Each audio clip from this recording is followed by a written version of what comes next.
For Frankie, please.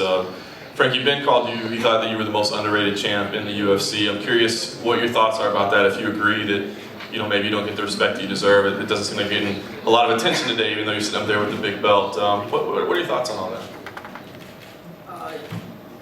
Hello? Yeah, no, that stuff doesn't, I don't pay attention to those things. I always say it's going to come in time. The more I keep winning, the more I keep defending the belt, it's going to happen eventually if it hasn't happened yet. So that's all I do. I just keep grinding, keep training, and keep winning fights.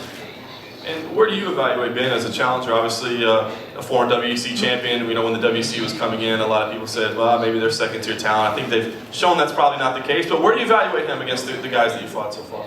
Yeah, I think he's a just #1 contender. The last 3 guys he beat were considered contenders himself, and he beat them in good fashion. So, yeah, I know I'm going my hands full.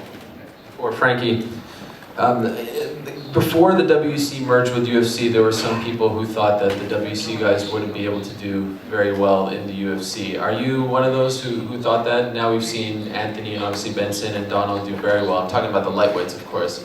Were you one of those who are perhaps surprised to see them do so well in the UFC?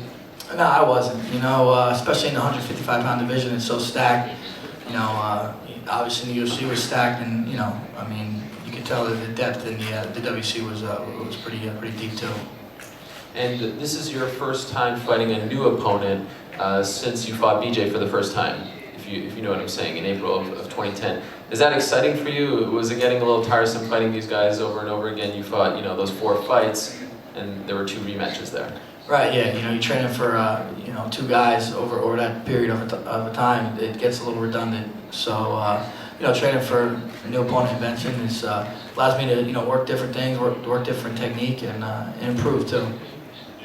The modern-day Rocky Balboa, I couldn't help it. You made a little bit of a face, finding you'd been knocked down 3 times, that sort of thing.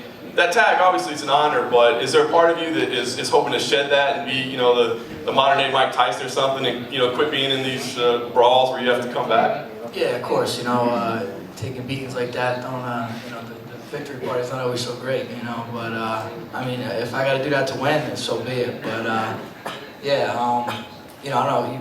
Being known for having a good chin is twofold. I don't know if it's the best thing to mean you get hit a lot. For the guys that haven't competed in Japan before, did it hit you at one point and you realized, man, I'm heading over to where there's such a rich traditional history for martial arts and competing where, there used to be 50,000, 80,000 people, and I'm fighting in Japan. It's like, it's got to be cool, no?